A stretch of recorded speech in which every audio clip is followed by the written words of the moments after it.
In recent weeks, I've repeatedly heard the word unprecedented used to describe the situation that we're in.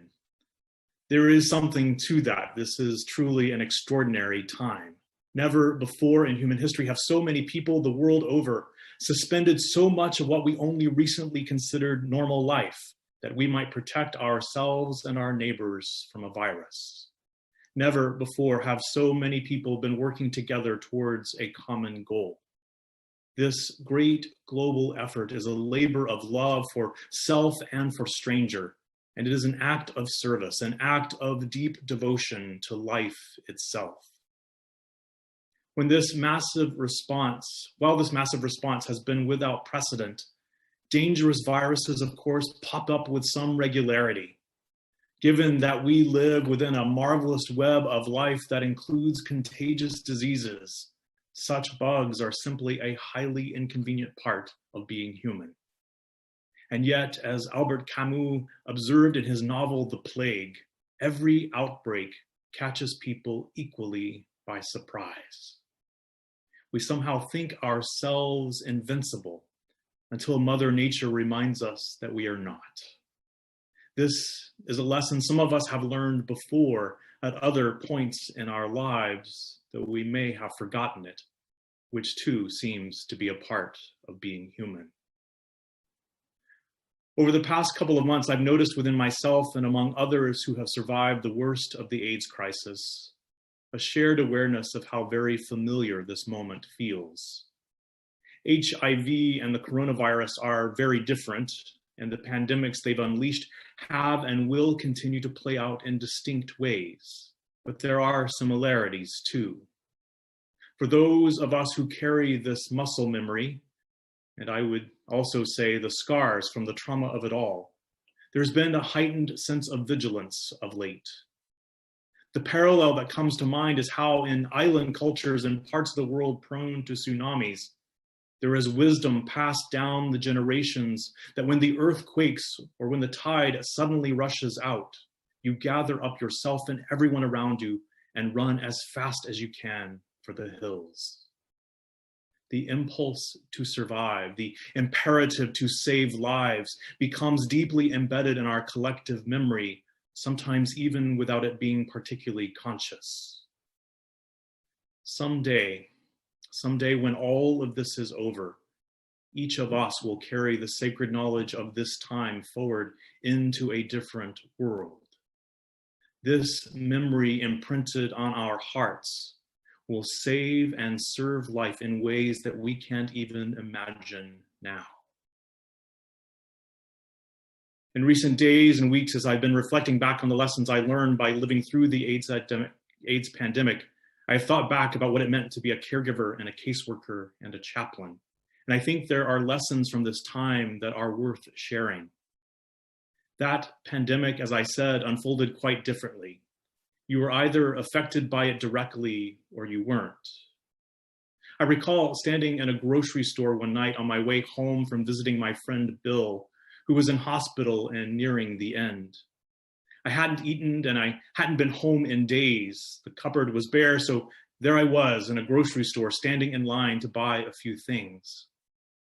And in that moment, I was overwhelmed by grief with tears rolling down my cheeks. Bill was not my first friend to die from AIDS, and he was not my last. But what made the waves of grief washing over me that night so difficult to bear was that there in that grocery store, there was seemingly no one who shared my reality. People were going about their day-to-day lives, apparently blissfully unaware that there was a pandemic playing out quite literally in the neighborhood around them. That disconnect was mirrored in the indifference of governments that were unforgivably slow to respond, too often because of a deadly mix of homophobia and racism. Fortunately, things are quite different this time. Aside from a small but persistent minority of people resistant or refusing to honor public health guidelines, we are all in the same boat and rowing in the same direction. Countries around the globe have mobilized in common cause, embracing that teaching from the Talmud that says whoever saves one life saves the entire world. In this, I find great hope in our imperfect response to this present crisis. Just over a century ago, as the 1918 flu pandemic took its terrible toll around the world, life was transformed like now in ways big and small. Diane Bosman shared with me this week a clip from a couple of Toronto newspapers from that time. In October of that year, the churches in this city were taking a range of approaches to the outbreak. The Anglicans, by order of the bishop, were only serving communion at their early services. The Catholics, while serving communion at all services, omitted the sermon, presumably to shorten the length of time people were together. The Baptists were only meeting on Sunday evenings, and the Unitarians not at all. The notice reads that services in the First Unitarian Church on Jarvis Street, our previous home, had been canceled until further notice. I would wager as a result that more members of our congregation survived that wave of the pandemic than their neighbors in Christian churches. Such variations in how we respond to such crises seem to be par for the course. Larry Kramer, the AIDS activist and co-founder of ACT UP, has said, "Show me a plague and I will show you the world." Such times seem to bring out the best and the worst of humanity. For every hospital worker that would refuse to carry a food tray into the room of a person living and dying with AIDS, there were strangers who would walk through those same doors to hold the hands of men they barely knew as they breathed their last. Just as today, for every person profiteering off of hand sanitizer or face masks, there are companies retooling overnight to manufacture needed equipment and scores of people sewing masks at home to protect the courageous people who are serving on the front lines of this struggle. For all of the change that was wrought by the pandemic a century ago, there was surprisingly little written about it by the generation that survived. Some argue today that that was because there was collective shame about how people lived through that ordeal. When this present plague is over, my hope is that we will look back on this time with gratitude and some degree of pride for how we came together to tell a story of human resilience. In my memories of the AIDS crisis, a pandemic that is, of course, still ongoing, but a disease that is increasingly managed by medications, I find in retrospect that I resonate with those words of Dickens that it truly was both the best and worst of times. It may sound odd to say that, but it is true. By the time I was 26, I had buried a roommate and several friends. I had officiated scores of funerals, and I had worried for my own well-being. The accumulation of grief was at times unbearable. And yet, living in the light of death for so much of my young adulthood was also incredibly life-giving. The writer Andrew Sullivan has said of that time, "Living in a plague is just an intensified way of living.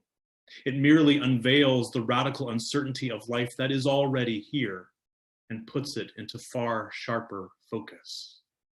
We will all die one day, and we will almost all get sick at some point in our lives. None of this makes sense on its own, especially the dying part. The trick," he says, "as the great religions teach us, is counterintuitive, not to seize control, but to gain some balance and even serenity in absorbing what you can't." He goes on to say that this is an important lesson that we learn and relearn. Plague living, he writes, is almost seasonal for humans, like the spring which insists on arriving. Camus, in his novel, notes that the people of the town under quarantine had to reorder their lives. Each of us, he said, had to be content to live only for the day. In other words, they had little choice but to live in the present moment, to be awake to the now with its heartache and hardship, but also its grace and goodness and generosity. To live through such times, to live through this time in our own day, invites us to grapple with life's most enduring questions. What is the meaning of our lives? How have we used this gift of being alive? And in what ways will I spend myself in service to what I believe, even now? I made it a practice when I visited people in hospital in the early 90s to always drop by the neonatal unit on my way out. I would stand and stare through the glass at the babies lying there in all of their newborn glory, an affirmation that even amidst the hardest things, life endures. Friends, we breathe in that same spirit of life with each breath that we are blessed to draw. May we, even in this trying time, honor that great gift with gratitude. May life's fragility teach us to cherish our days. May it open our hearts in compassion to all with whom we journey on life's way. And may it move us in this extraordinary time to an unprecedented generosity of spirit for the living of our days. Blessed be.